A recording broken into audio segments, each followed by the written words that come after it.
예, 반갑습니다. 그림이 여기가 참 마음에 드는데요. 솔 어디죠? 그리스 섬이죠. 솔티노스인가? 예, 그래서 저도 가고 싶은 데인데 하여튼 분위기가 참 좋습니다. 두 가지가 있어야 되는데 하나는 저기 학과 분위기고 강의실 분위기고 다음에 강사가 재밌어야 되는데 두 번째 부분은 좀 잘 모르겠습니다. 저희 직장에서 금난세 씨나 이렇게 초청하는데 역시 그 강사에 따라서 인기도가 역시 재밌더라고요. 그래서 부모가 학생들을 제일 싫어하게 하는 게 뭐냐면은 이거랍니다. 부모가 바른 말만 한답니다.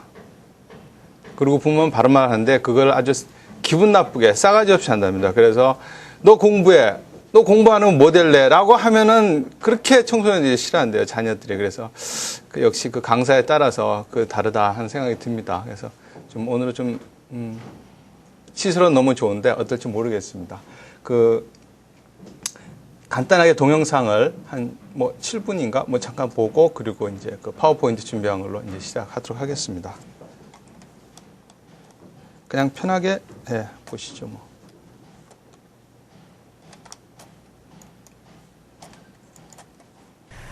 네, 우리나라가 세계에서 유례를 찾아보기 힘들 정도로 급속한 고령화를 겪고 있는 것으로 나타났습니다. 제대로 대처하지 못할 경우 경제에 큰 부담이 될 것이란 전망입니다. 김원대 기자가 보도합니다. 우리나라는 지난 2000년 65세 이상 인구 비율이 7.2%를 기록해 고령화 사회에 진입했고 2019년에는 14.4%로 고령 사회에 2026년에는 20%를 기록해 초고령 사회에 들어서는 것으로 나타났습니다.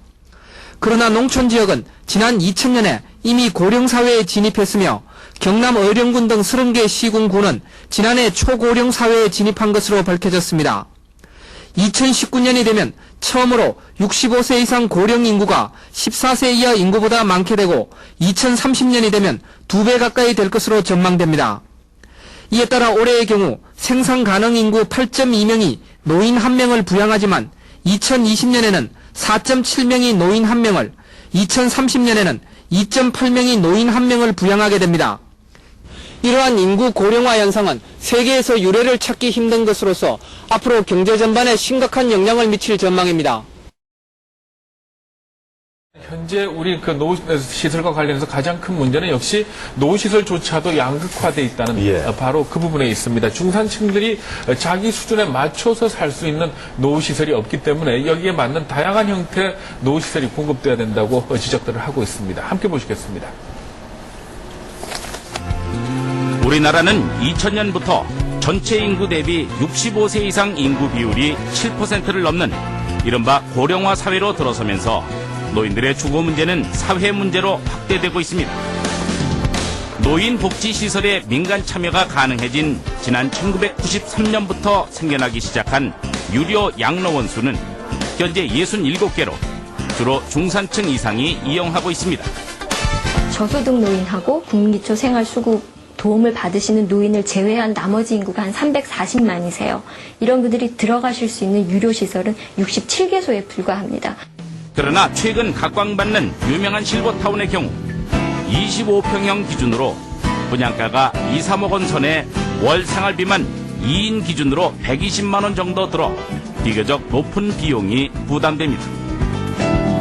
이 때문에 국내 실버타운은 호텔급 고가 상품과 양로원급 저가 상품으로 양극화되는 현상을 보이고 있습니다. 예전에 비해서 실버타운 지금 운영을 하거나 운영을 준비하는 업체들이 약 한 10배 이상 성장을 했다고 볼 수 있을 것 같습니다.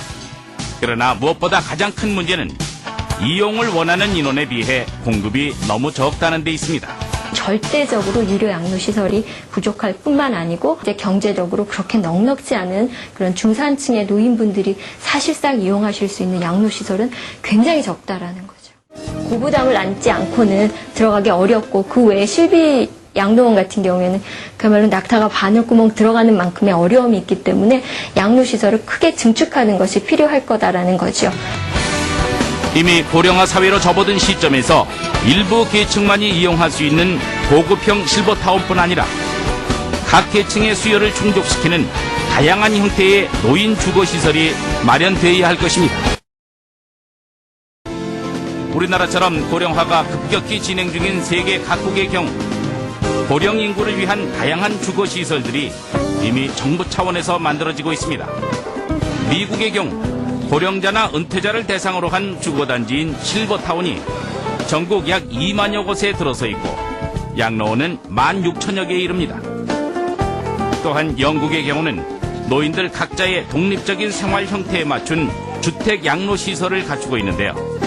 지방정부와 주택조합에서 제공함으로써 수요에 따른 공급이 조화롭게 이루어져서 가장 바람직한 형태로 꼽히고 있습니다. 우리나라의 경우 고령화 사회로 급속히 접어들고는 있지만 그에 대한 대책은 아직 미비한 상태입니다. 세계 최고의 고령화 국가인 일본에서는 고령화에 대한 준비도 앞서가고 있습니다. 노인들이 다른 사람에게 의존하지 않고 자립할 수 있게 하는 것이 핵심입니다. 일본 토야마에서 조성원 특파원입니다.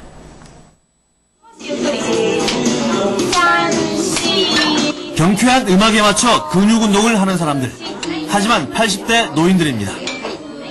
거동이 어려울 80대 노인들이 이처럼 근육 운동을 통해서 건강을 유지하고 있습니다. 이 시설의 직원들은 시중을 드는 게 아니라 노인이 혼자서 생활을 할 수 있도록 만들어줍니다. やっぱりこういうシステムがあった方がみんなにいいがでないかと思いますけどね。 노인들이 혼자서 사용할 수 있도록 특수 설계된 자동차입니다. 이 자동차만 있으면 다른 사람 도움 없이도 노인 스스로 어디든 찾아갈 수 있습니다. 이런 노인용 자동차는 토야마시와 토야마 대학 그리고 민간 회사가 공동으로 개발하고 있습니다. 인구 가운데 65세 이상 노인이 19%로 세계 최고의 고령화 국가인 일본에서도 고령화 속도가 가장 빠른 토야마시. 노인들의 자립 능력을 키워주는 게 고령화 대책의 핵심입니다. なるべく外へ出る。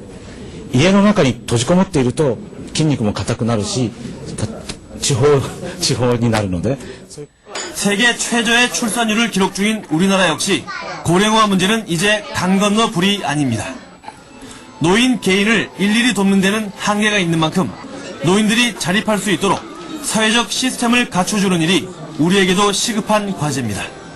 일본 하면 우리보다 앞서서 이제 고령화 사회를 맡고 있는데 퇴직자 재고용이라는 이 묘수를 만들어냈다고요? 네, 고령화 사회가 되면 가장 큰 걱정 중에 하나가 정년 퇴직을 하고 난 뒤에 아무 일도 할 게 없다는 그런 부분입니다. 개인적으로 본다면은 소외감이나 박탈감을 느끼게 될 것이고 또 사회적 입장에서 본다면은 숙련된 노동력을 잃게 된다 이렇게 보시면 됩니다. 그런데 일본 같은 경우는 정년을 늘리거나 또는 퇴직자를 재고용하도록 법을 바꿨습니다. 조성원 특파원의 보도입니다. 올해 61살인 노리코 씨는 전직 프로듀서입니다. 지난해 60살인 정년을 넘겼지만 평생 근무해온 방송국에 다시 고용돼 새로운 삶을 시작하고 있습니다.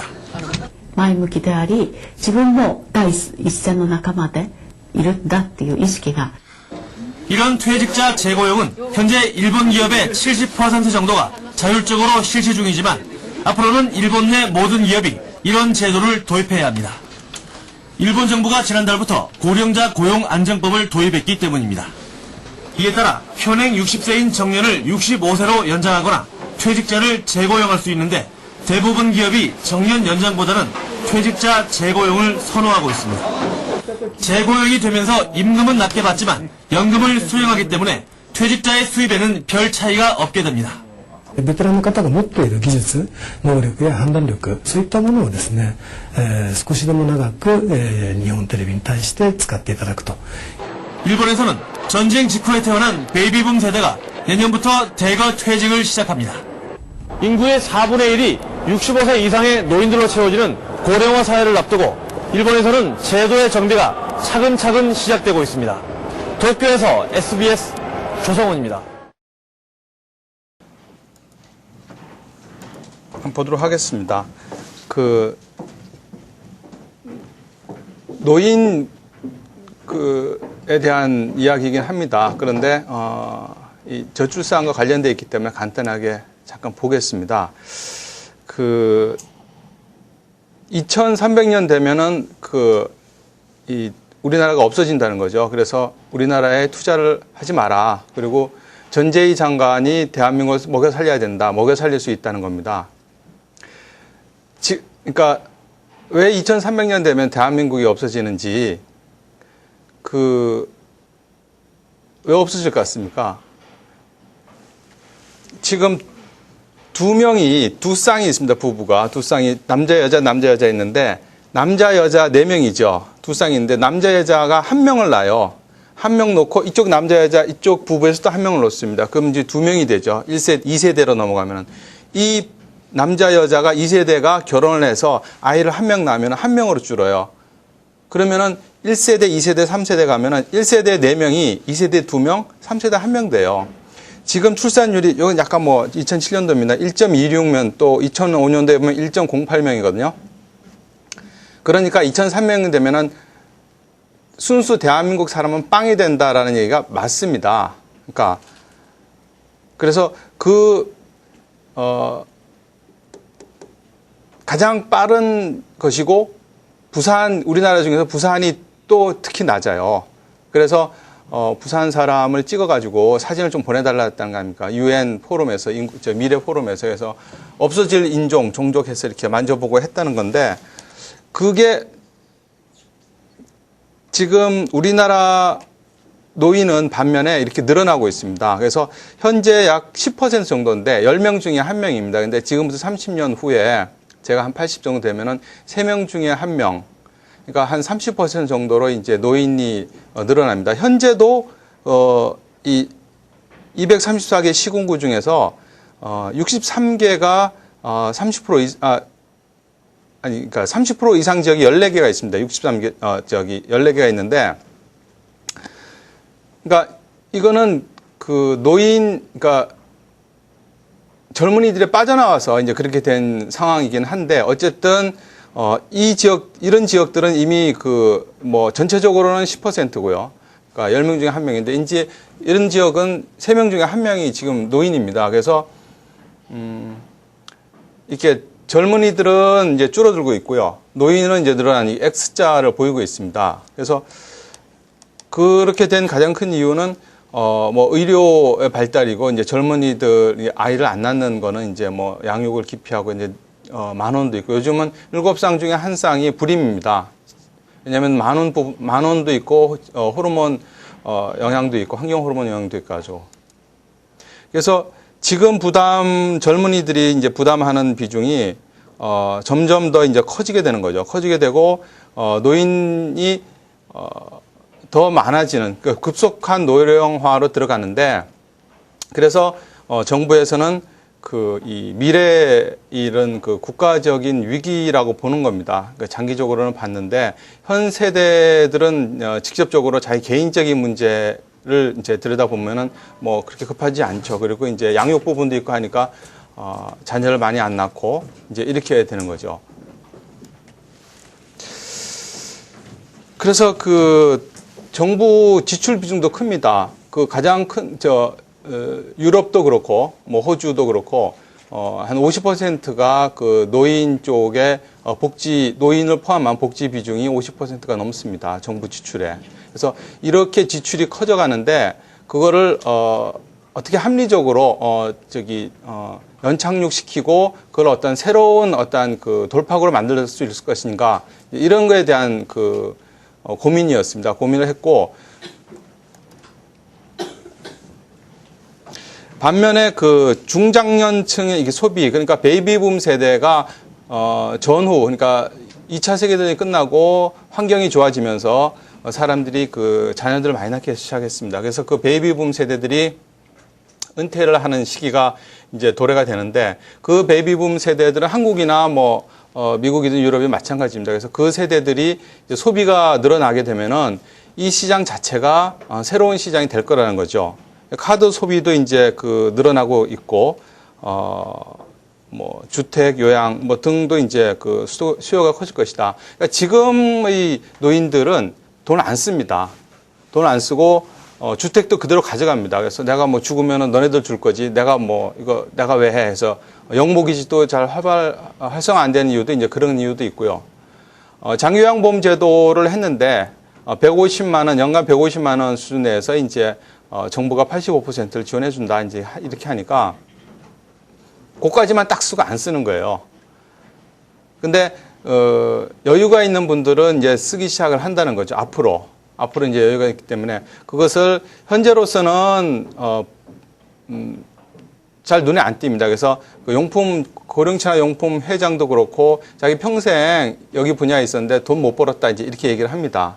왜냐하면은 시장이 아직 이제 한 10% 이제 도달하니까, 그리고 그 나이 드신 분들하고 젊은 사람, 어린이들이 쓰는 용품이 분리가 안 돼 있어요. 구분이 안 돼 있습니다. 텔레비전은 같은 텔레비전이고, 뭐 식기면 같이 식기, 옷도 같은 옷이지, 뭐, 왜냐면 그 시장이 크지 않기 때문에. 그래서 그냥 나이 든 사람이든 뭐, 중장년이 그냥 같이 옷을 입고, 그냥 같은 가구를 쓰고, 같은 용품을 쓰는 거죠.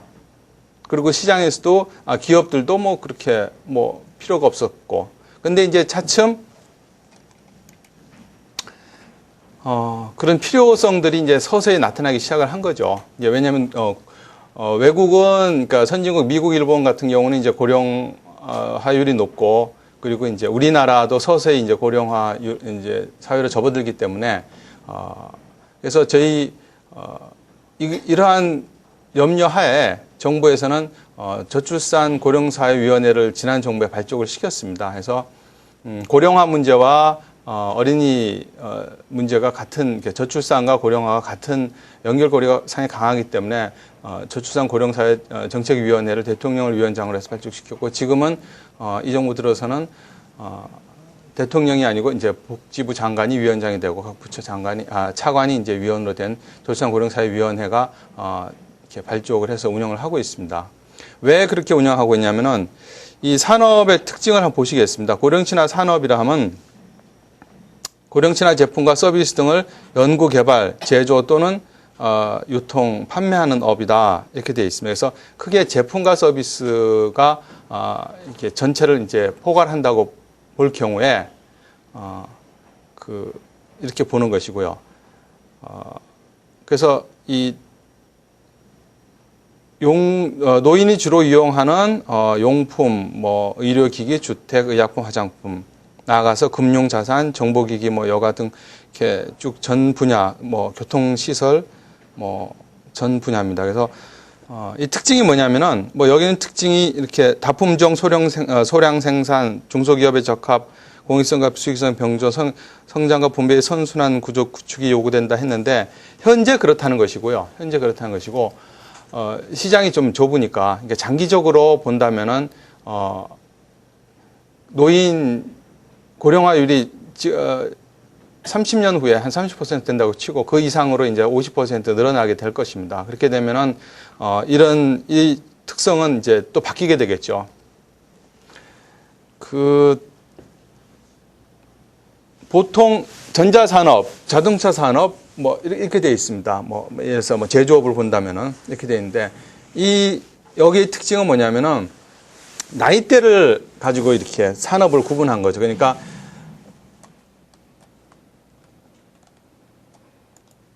이렇게 보시면은 의약용품 뭐 정보 이렇게 쭉 있습니다. 근데 현재도 이 산업이 있습니다. 그래서 이 산업들이 있고 이런 분야들이 있습니다. 그래서 뭐 요양산업 가서 서비스 산업이고 용품이면 이제 제조업인데 이런 산업들 중에서 노인이 사용하기 편리하고 적합하고 안전한 시설과 제품과 서비스가 필요하다라고 보는 겁니다.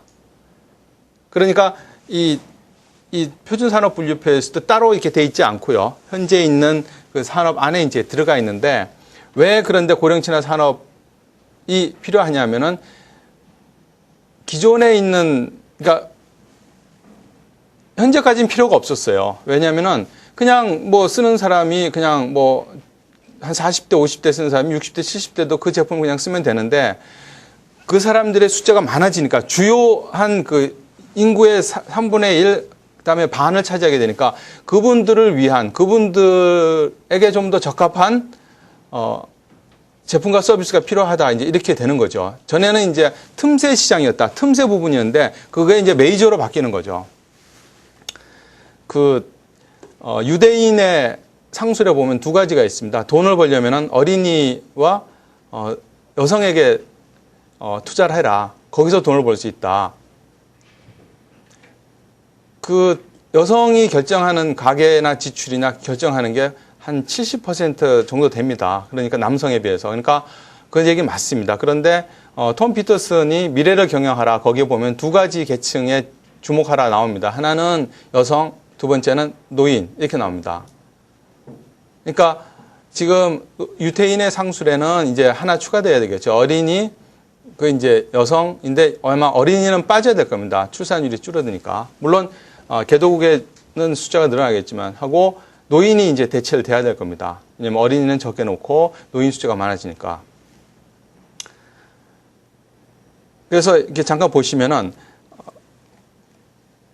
이 많은 분야를 그러면은 뭐 어떻게 저희가 준비를 했냐면은 저출산고령사회위원회는 각 부처에서 이렇게 중앙부처에서 다 이렇게 참여를 하고 있는 위원회입니다. 그래서 저 같은 경우에도 지식경제부에서 파견왔고 옆에 있는 과장 같은 뭐는 그 기획재정부에서 오고 이렇게 해서 왜 위원회를 했냐면 이렇게 전 분야 중앙부처 전 분야와 관련이 되어 있기 때문에 한 개 부처에서 할 수가 없다. 그래서 이제 위원회 성격을 띈 것이고 나아가서 지자체까지 참여를 하고 있습니다. 그 우선 간단하게 뭐 요양산업은 현재 지금 여기에 이렇게 분류하고 한 것은 현재로부터 이제 어떤 정책적 수단들이 이제 정책이 수립이 돼서 이제 추진되고 있는 이제 그런 내용들 중심으로 이제 지금 열거를 한 것이고요. 앞으로 이제 더 많은 진행이 되면서 고령화율이 진행이 되면서 더 많은 정책들 시장에서의 그 활성화가 이루어질 걸로 봅니다. 그래서 요양산업 같은 경우는 요양시설 그리고 재가 요양 서비스, 방문, 뭐 수발 목욕 그리고 이러한 서비스들이고 이거는 이제 보건복지가족부죠.에서 이제 주로 이제 맡아서 하고 용품 산업 같은 경우는 보행기 등 이제 고령 친화 용품인데 노인들이 주로 사용하기 편리한 것입니다.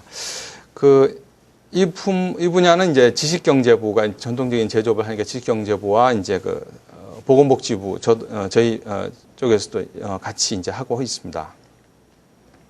정보산업은 전 같은 경우 이제 정보통신부에서 이제 지금은 이제 뭐 지식경제부와 보건복지부에서 이제 같이 이제 좀 하고 있는 부분이고 홈케어 이제 정보통신 보조기기 등 이제 하고 있고 여가산업은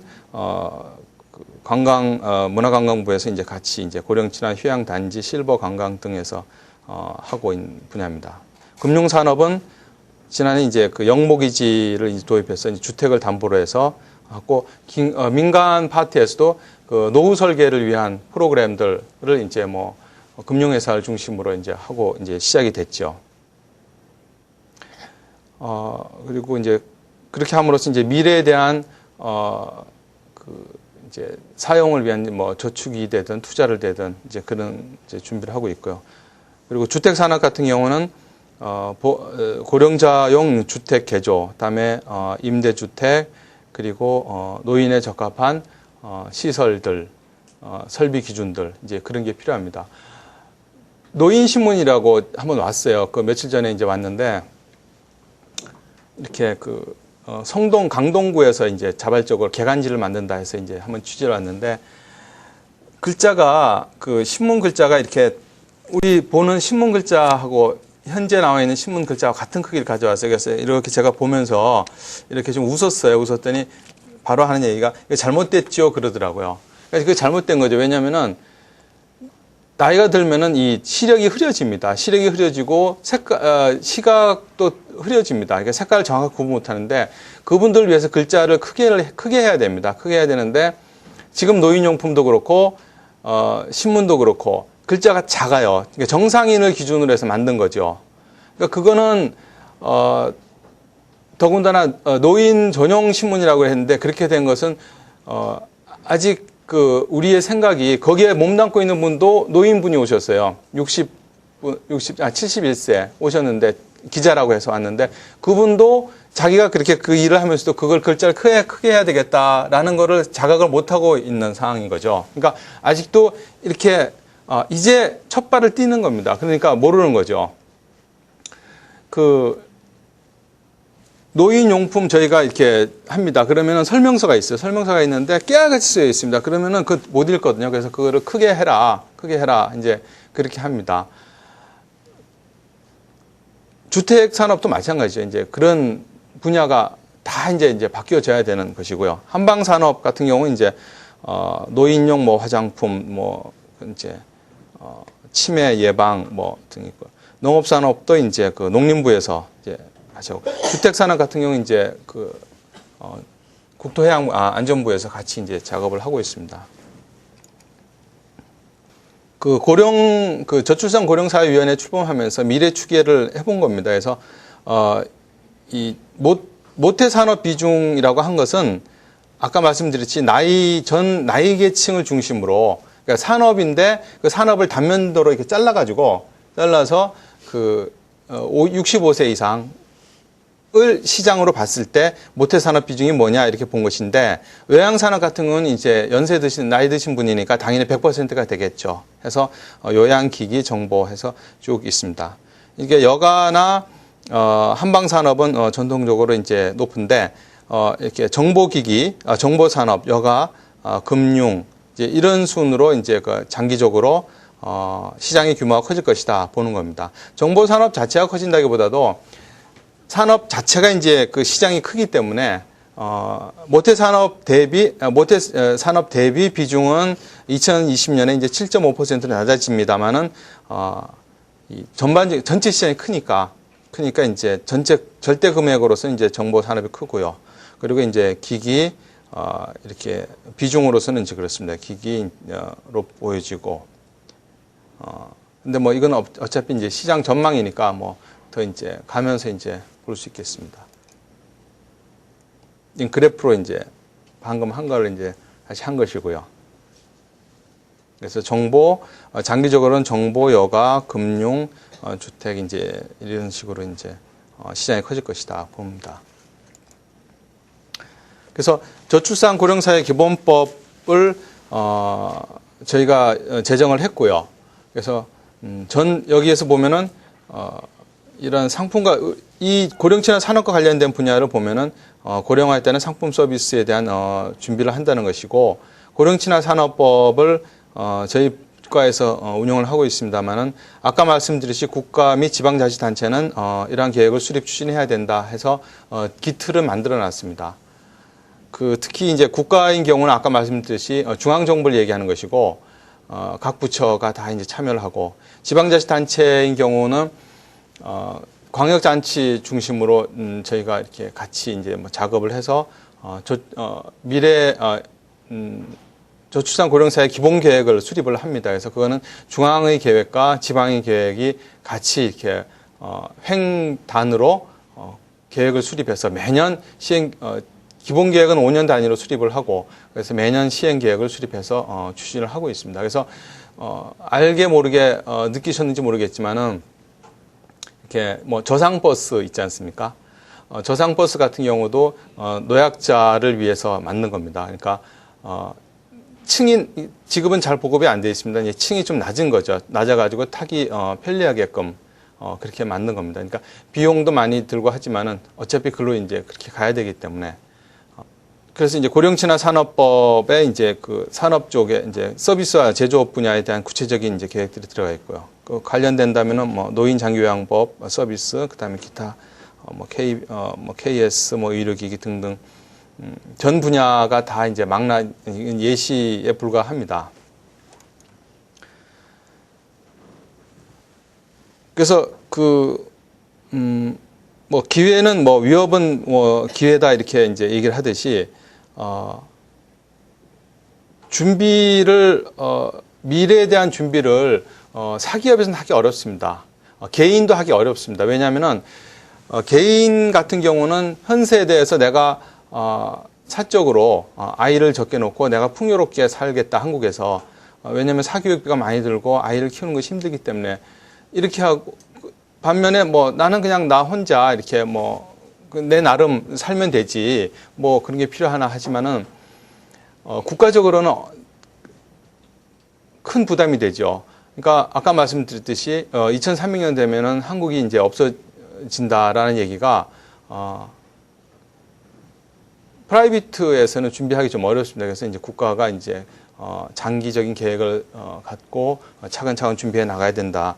그리고 중국 시장 같은 경우에도 이제 보면은, 그러니까 중국하고 인도도 현재로서는 이제 뭐 성장 단계에 있습니다만 거기도 이제 노령화 인구로 이제 가 늘어나게 됩니다. 그러니까 거기도 새로운 시장, 그러니까 한국에서의 한국도 되지만은 중국도 인도도 다 이제 기술이 발전하기 때문에, 그러니까 에이징 is a disease라고 이제 미국 보건성에서 발표를 했어요. 그러니까 디지즈니까 병이니까 함축적 의미는 뭐냐면은 치료할 수 있다는 거죠. 그러니까 노화는 치료할 수 있다라고 이제 보는 거죠. 노화를 치료할 수 있다는 건 노화의 원인을 알고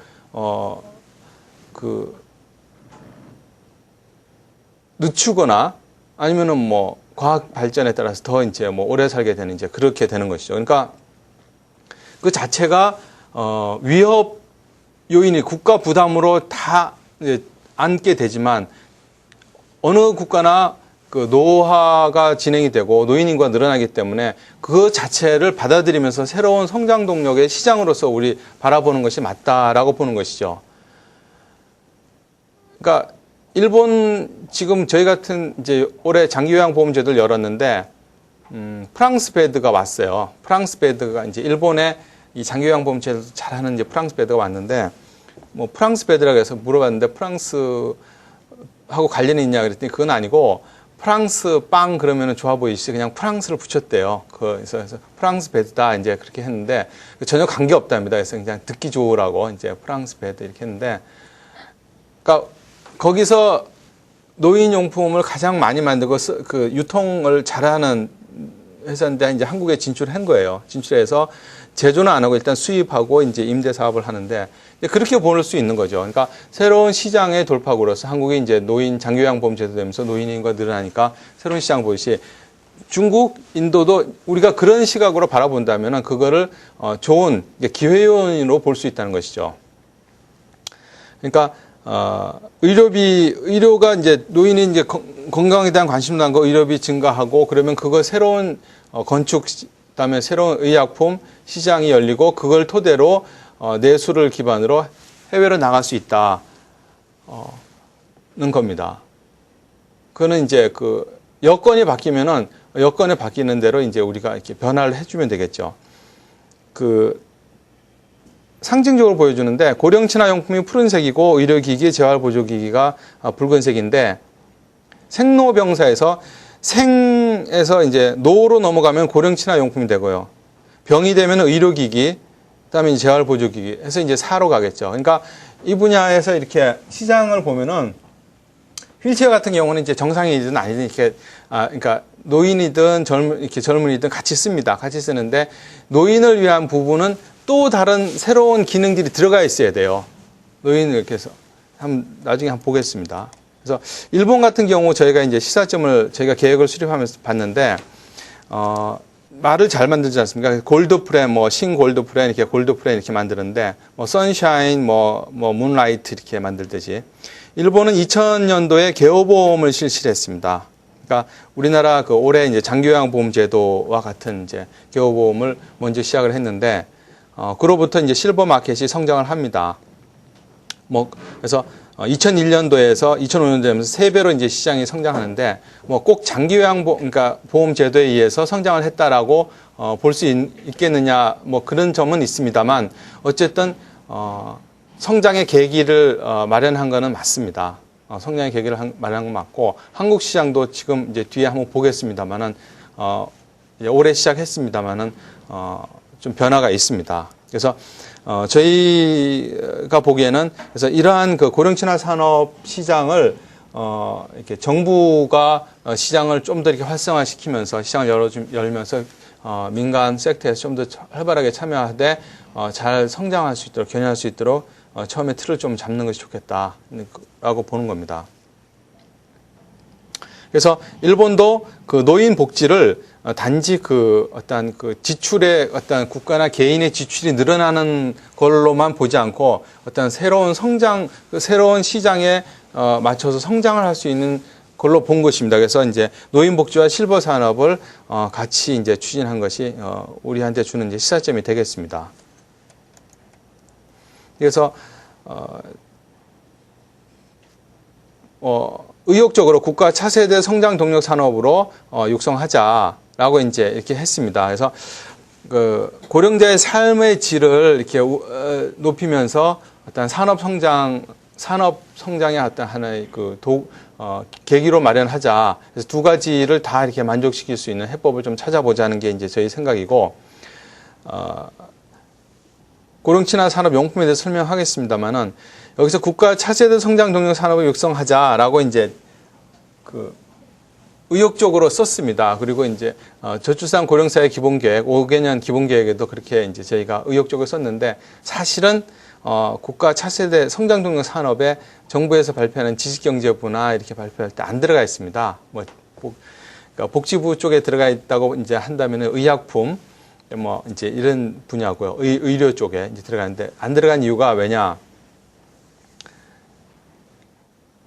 아까 말씀드렸지 이제 지금 10%입니다. 그러니까 10%니까 이게 안 열려 있으니까 장기적으로는 이렇게 될 겁니다. 그래서 이제 의욕적으로 이제 저희 과나 이제 저희 국에서는 이렇게 쓴 것이고, 현재로서는 뭐 그렇게 준비하기에는 좀 아직 좀 기간이 남아 있죠. 그런데 다가올 겁니다. 그러니까 제가 5년 전에 신재생 에너지 팀장을 신재생 에너지 팀을 지식경제부에서 이제 만들면서 제가 첫 번째 이제 팀장을 만들었는데, 그 당시에 국장, 과장, 그 당시에 장관한테 쿠사리를 많이 먹었어요. 싫은 소리를. 왜냐면은 태양광, 또 풍력, 지열 뭐 이렇게 해서 수소 자동차도 앞으로 되니까 지금 석유가 뭐 있지만 앞으로는 준비를 해야 됩니다. 해서 예산을 많이 들여서 연구개발도 하고, 그래서 단가를 낮추고 지금부터 정부에서 차근차근 준비를 하지 않으면 큰일 납니다. 이제 이렇게 했어요. 그러다가 무슨 얘기야? 해서 뭐 지금 뭐 당신 말은 이해하는데 그건 아니야. 지금 석유 가격이 당시만 해도 뭐 40 뭐 몇 불이어서 30불, 40불 이렇게 됐어요. 그래서 뭐 지금 태양광 발전이 12배 정도 비싼데, 지금 석유 대비 그 당시에 이렇게 비싼데 무슨 거기에 투자를 한다는 얘기야. 그리고 풍력도 한 3배 정도 비싸고 석유 대비 그거 사다 쓰면 되지. 뭐 언제 그리고 나중에 안 되면은 외국 기술 해가지고 뭐 풍력이든 태양광이든 하면 되지. 그거 뭐 왜 해? 그래서 이제 예산 따로 예산을 확보하고 계획 올리면은 계속 이제 증액을 못했어요. 못해가지고 뭐 좀 이제 이거 어떡하나 이제 해가지고 기획예산처도 이제 찾아가고 이제 뭐 했는데 잘 못 늘렸어요. 근데 지금 이제 이명박 정부 올해 들어서 이제 녹색 성장이다. 불과 5년 만에 뭐 석유값이 이제 그 2배로 이제 100불이 배럴당 100불이 이제 뛰면서 녹색 성장이다. 이 성장을 통해서 일자리를 창출하고 독일처럼 지금 비싸지만 에너지도 해결하고 일자리도 창출하고 미래 먹을거리도 이제 준비를 한다. 이렇게 이제 수출 그걸 토대로 이제 반도체 산업과 태양광은 반도체 산업입니다. 태양광의 PN 극을 해서 그 가지광선이 전기로 바뀌는 거거든요. 그래서 반도체 산업을 기초로 해서 그거는 발전시킬 수 있는 것이고, 풍력 같은 경우는 스크류하고 이게 비행기 프로펠러하고 같습니다. 그래서 이제 그 분야를 가지고 또 엔진, 그러니까 그 전동기를 가지고 이제 전기를 만드니까 우리는 이제 어느 정도 이렇게 그 새로운 이제 산업으로 나갈 수 있다. 이제 이렇게.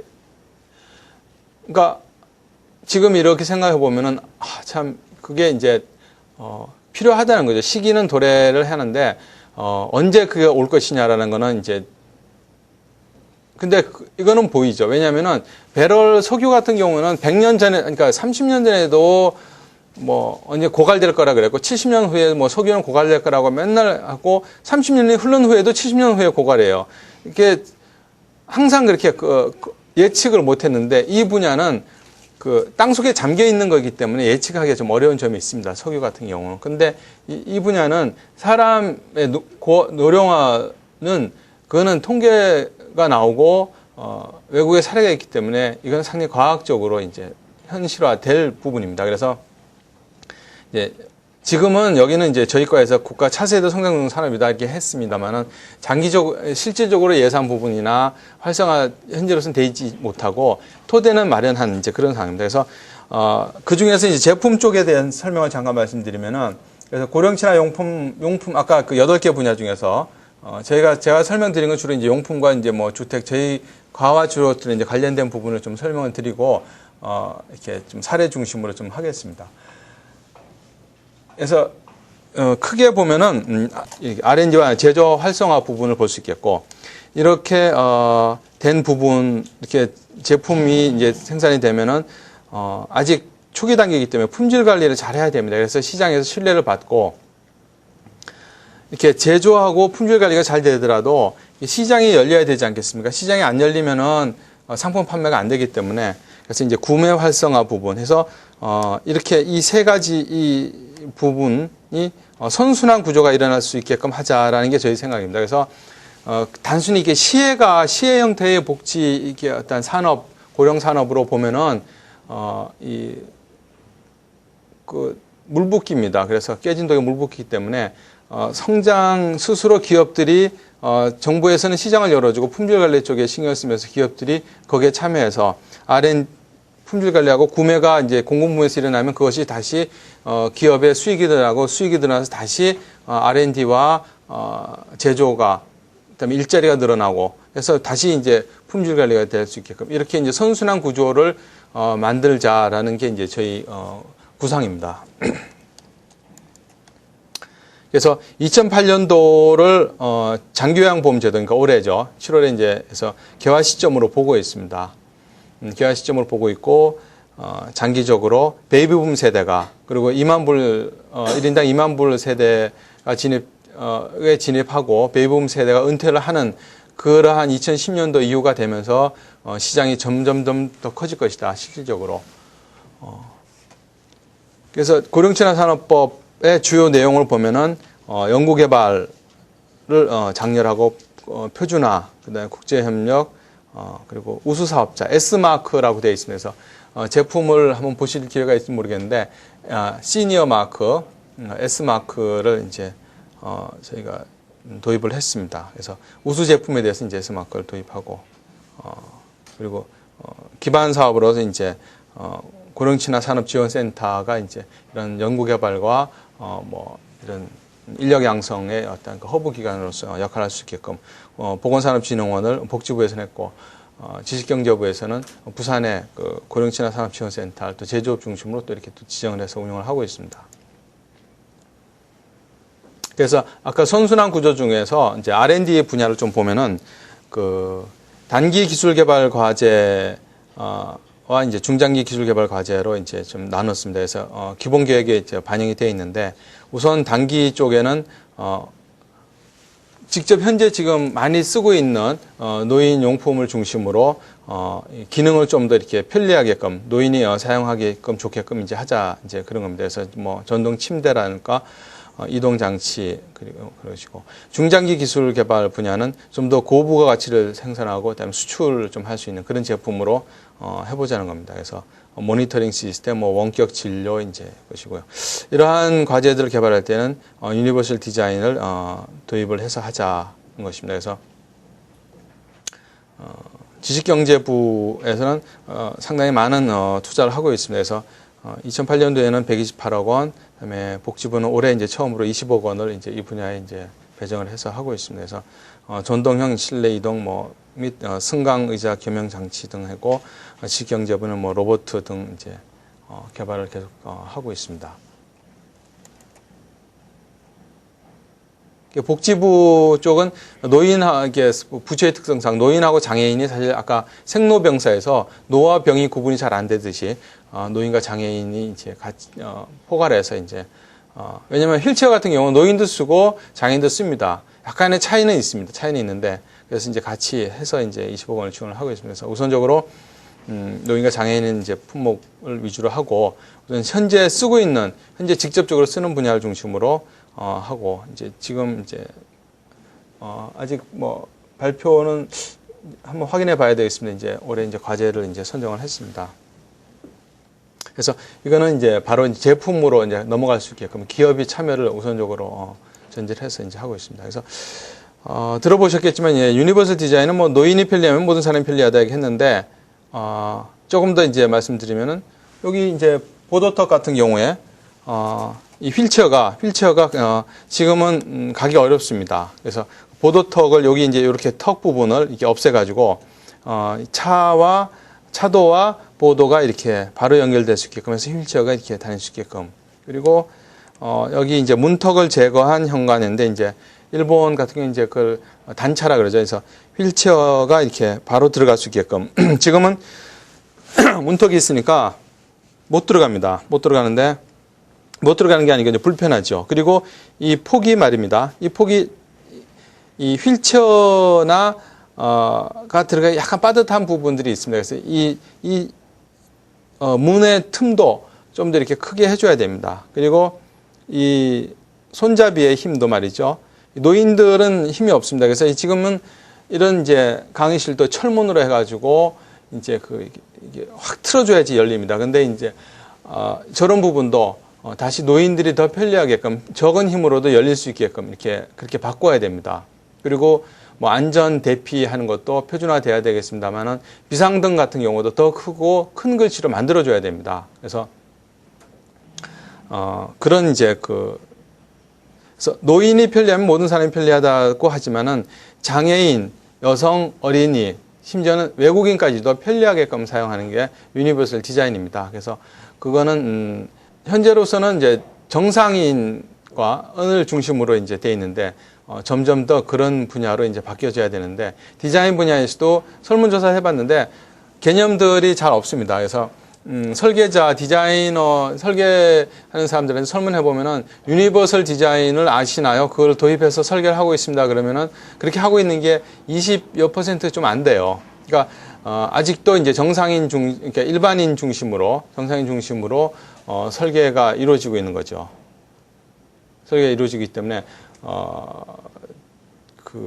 여기 한번 보시면은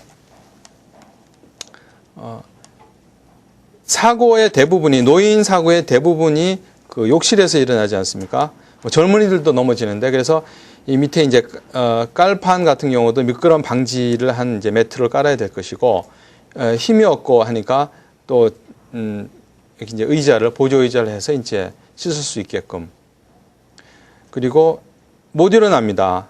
이렇게 노인들이 이제 장애 중증이 되게 되면은 이 시트에 이제 배변기에 이제 앉았다가 일어나는 것도 힘들기 때문에 옆에 여기도 있어야 되는데 손잡이를 있습니다. 그래서 국내도 그렇고 수입산도 그렇고 이게 만들 때부터 아예 만들든가 그러니까 건축할 때부터 하든가 아니면은 제품을 나중에 이렇게 이동용도 팝니다. 그래서 장착을 해가지고 일어날 수 있게끔 그러니까 그렇게 이제 손잡이 부분을 이제 그렇게 좀 만들어야 되는 이런 부분도 노인 이렇게 만들어야 되고요. 그리고 지금 이거는 요 밑에 부분이 이렇게 안으로 좀 들어가 있습니다. 이제 좀 더 들어가 있는데 휠체어가 이제 나이 드시면은 이제 휠체어 이제 처음에는 이제 걸어 다니시고 지팡이 쓰다가 나중에 이제 휠체어를 앉게 됩니다. 그러니까 노인이신 분들이 휠체어를 타고 세면대를 갈 수 있게끔 이 밑에 부분을 이렇게 없앱니다. 그리고 그러한 디자인이 유니버설 디자인이고 그런 설계할 때 앞으로 모든 설계는 유니버설 디자인을 중심으로 해야 된다. 그러니까 외국인도 사용하게끔 픽토그램을 많이 써가지고 그림만 봐도 무슨 뜻인지 알게끔 하는 거와 막 같은 개념이죠. 그러니까 어린이도 쓰고 노인도 쓰고 장애인도 쓰고 하는 그런 것으로 바뀌어져야 된다.